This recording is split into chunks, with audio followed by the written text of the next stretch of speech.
One thing we need to realize is how to sell ourselves. To sell yourself to a possible employer, you'll need to make a first impression.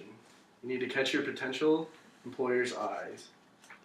The first way to do this is to create a great first impression in a resume. It's a great way to show off your education, what you've done in the past, to show your affiliations and awards, and to show what proficiencies you have. At this point in all of our lives, we are looking for an internship relatable to the field that we're studying. Recently, I got an internship at Union Pacific where I had 3 interviews and was finally offered a summer internship. I had multiple revisions of my resume. I sent it to multiple people to take a look at before I sent it to possible employers. In the end, I sent it out to probably 40 different companies. I like to keep my resume to 1 page because we don't have much to show yet, and it should be a glimpse, not a novel, into our lives.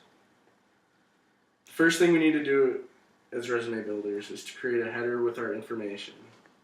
Let's make our header now. Okay. Now the outline I made to go along with this essay will help you visualize the process and help you better create a great resume. The top of the page is where we put our information, our contact information. This should begin with your name on top. Have this written in a clear font, and I like to make mine bigger and bolded because you want people to remember your name.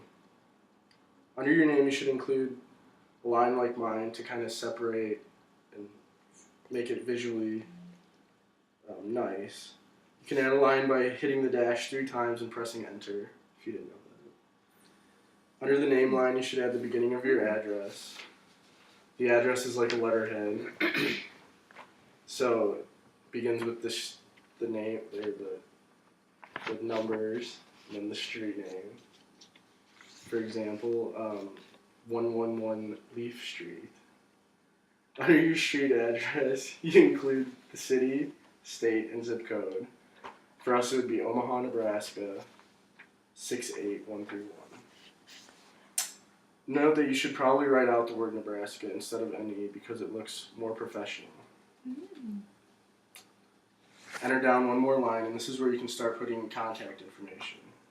I decided to put my phone number first, and I didn't specify that it was my cell. I just put the number that was easiest to contact me at. Next, if you have an email, include this.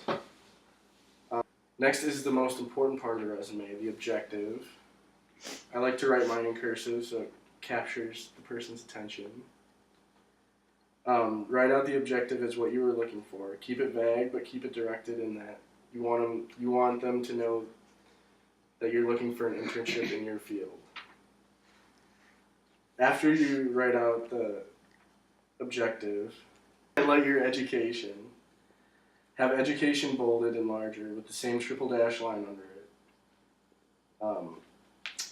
Start your education with what school you go to, and under that, where it is. So for us, it's Creighton University, and under that, Omaha, Nebraska.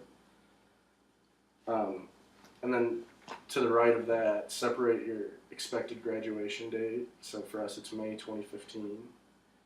Explain your intended degree. For me, it is a Bachelor of Science in Business Administration. Make sure you write that out because you don't want to write BSBA and someone's just going to forget about that. Under the degree, you write your intended major or majors. So for me, it's Finance and Business Intelligence and Analytics. And under that, you write your GPA. And make sure you show that it's out of 4.0 because I guess some places don't go with the 4.0 system. Under education comes work experience. Work experience should be bolded with a larger font like education. All the topic titles should kind of follow the same pattern. The first work experience is your most recent, so mine would be Union Pacific. You start with the name of the company, and under that you do where it is located, and to the right of that you do what to the right of that you do the date. It's like, No, it's not. and under that, or to the right of that you do the dates that you were at your former employer. So mine would be May to August 2013. Under the location of where your last job was, specify the position you had. So mine would be an information technology training intern. And after the specified job title, write down some of the responsibilities and ways you added value to the company. So I'm working on a special project, so I would write out what that project was, what I did basically. And you repeat this process for your second most recent job. Make sure to include the name of the company, the place, with the date that you were there. If you think a less recent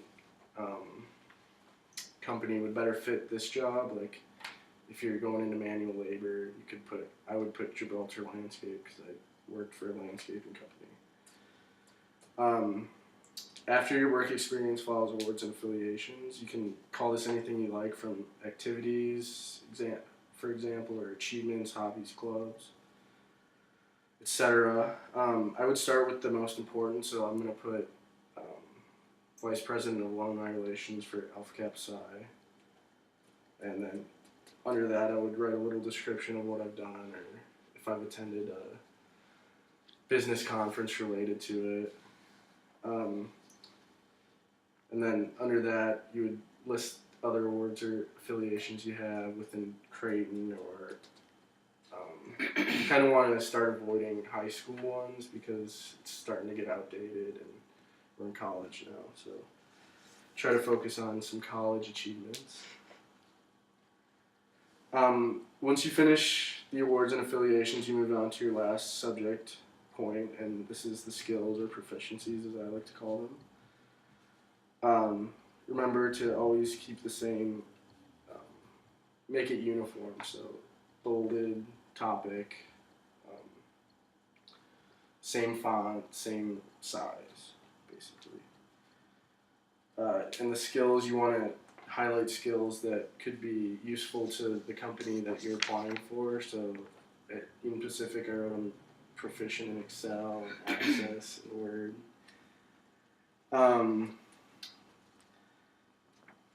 So just make sure that the skills you write down reflect the type of job you want. Remember a couple things while you're writing out your resume. Make it look professional. You do not want contractions in your resume. Avoid those. You want to avoid buzzwords. You kind of want to make yourself stand out. Everyone uses buzzwords, and just kind of, it doesn't really say anything, basically. Try to keep long-winded sentences out. They're going to be going through 20 resumes at least. They do not want to go through a ton of worthless information, and their time is valuable. Also remember to spell out words instead of abbreviating them. So BSBA, write Bachelor of Science in Business Administration, like I said earlier. Make sure there are no grammatical or spelling errors. This is huge. This will automatically take you out of the running, basically.